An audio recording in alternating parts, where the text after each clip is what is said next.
પ્રભુ ઈસુના પવિત્ર ત્રિએક નામમાં વાલા ભાઈઓ અને બહેનો, આપ સર્વને લોગોસ બાઇબલ સ્ટડી તરફથી હું પ્રેમી સલામ પાઠવું છું.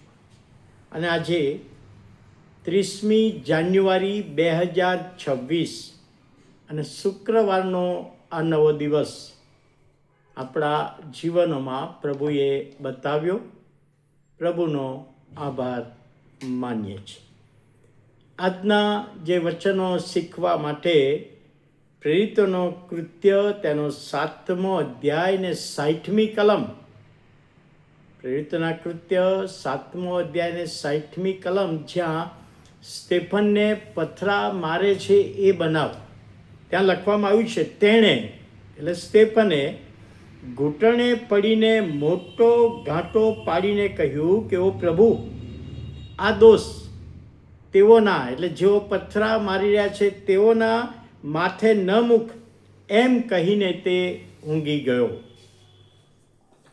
મેં કહ્યું એ પ્રમાણે સ્ટેફનના શબ્દો છે. સ્ટેફને ઈશ્વરને, પ્રભુને કરેલી પ્રાર્થનાના આ સંદેશો, પ્રભુ ઈસુ ખ્રિસ્ત મરણમાંથી પાછા ઉઠ્યા, સ્વર્ગમાં ગયા, અને એ બાબતનો સંદેશો સ્ટીફને આપ્યો. એ સંદેશો યહૂદીઓ સહન કરી શક્યા નહીં અને કહે છે કે સ્ટેફને દેવની વિરુદ્ધ બોલ્યો, દેવનું અપમાન કર્યું, મંદિરની વિરુદ્ધ બોલ્યો અને જૂઠા આક્ષેપો મૂક્યા. સ્ટેફનના પર જૂઠા આક્ષેપો મૂકવામાં આવ્યા. અને જ્યારે પથ્થર મારતા હોય ત્યારે લોકો શાંત મૌન રહીને પથ્થર ના મારે, એ આપણે જાણીએ છીએ. પથ્થર મારતા જાય, બૂમો પાડતા હશે, મારો ને મારી નાખો ને એવી બૂમો પાડતા હશે ગ્રીક ભાષામાં. તો પછી અહીંયા લખવામાં આવ્યું છે, ઘૂંટણે પડેને એણે મોટો ઘાંટો પાડીને પ્રાર્થના કરી. તો અહીં આગળ આ કલમમાં, આ પ્રાર્થનામાં જે લખવામાં આવ્યું છે કે ઘૂંટણે પડ્યો, પથરાનો માર એના પર પડી રહ્યો છે.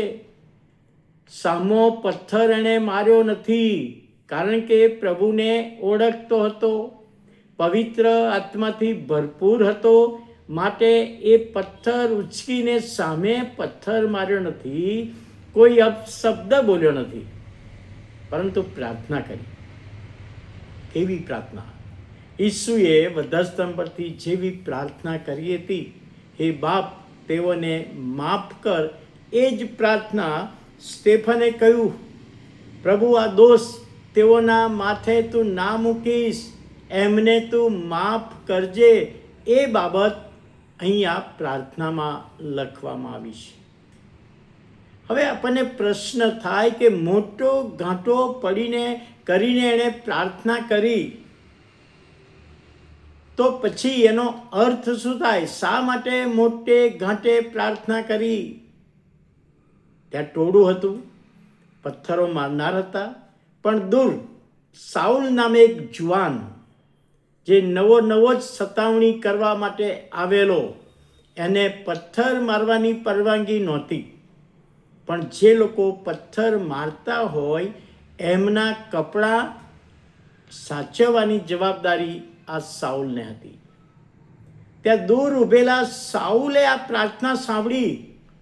બાઇબલ ઇતિહાસ કહે છે, બાઇબલમાં લખ્યું નથી, પણ બાઇબલનો ઇતિહાસ, એમાં લખવામાં આવ્યું છે કે સ્ટેફને મોટો ઘાંટો પાડીને પ્રાર્થના કરી. એ પ્રાર્થના આ સાઉલે સાંભળી અને મનમાં વિચાર કર્યો કે આ કેવો વ્યક્તિ, કેવો પ્રભુ! અમે પથ્થરા મારીએ છીએ તો પણ એના પ્રભુને કહે છે માફ કરો, તો આ પ્રભુ કેવો હશે? અને ત્યાર પછી સ્ટેફનના મરણ પછી સતાવણી કરવાને માટે સાઉલે ઘણી બધી સતાવણી કરી, અને કેટલાક સમય પછી દમસ્કના રોડ ઉપર જે અનુભવ થયો, અને એણે પ્રભુને પોતાનું જીવન સોંપ્યું, અને જે સતાવણી કરતો હતો એ સતાવણી સહન કરનારો બન્યો. એવું આપણે નવા કરારમાં વાંચીએ છીએ. 13 પત્રો એણે લખ્યા. તો આની પાછળ આ સ્ટેફનની પ્રાર્થના કરવામાં આવી. એ પ્રાર્થના વ્યર્થ નથી ગઈ. પ્રભુએ તો સાંભળી જ છે, અને સાઉલે પણ સાંભળી, અને સાઉલે વિચાર કરતા કરતા સતાવણી ચાલુ રાખી, અને એક દિવસે પ્રભુ ઈસુ ખ્રિસ્તને પોતાના તારનાર તરીકે દમસ્કના રોડ પર સ્વીકારે છે. એટલે વાલા ભાઈઓ અને બહેનો, પ્રાર્થના કદી વ્યર્થ જવાની નથી. આપણને ખબર પણ ના હોય ને પ્રભુ એનો જવાબ કોઈક રીતે કોઈકને આપે, અને આજની આ બાઇબલ સ્ટડી એ સમજવામાં પ્રભુ તેના આત્માની દોરવણી આપે, સહાય પૂરી પાડે. પ્રાર્થના કરીએ. વાલા પ્રભુ, અમે તમારો આભાર માનીએ છીએ. સ્ટેફને મોટો ઘાંટો પાડીને પ્રાર્થના કરી, અને એ પ્રાર્થના સાઉલે સાંભળી. પ્રભુ, તમે પણ સાંભળી, અને એનો પ્રત્યુત્તર સાઉલના જીવનમાં કેટલાક સમય પછી મળ્યો.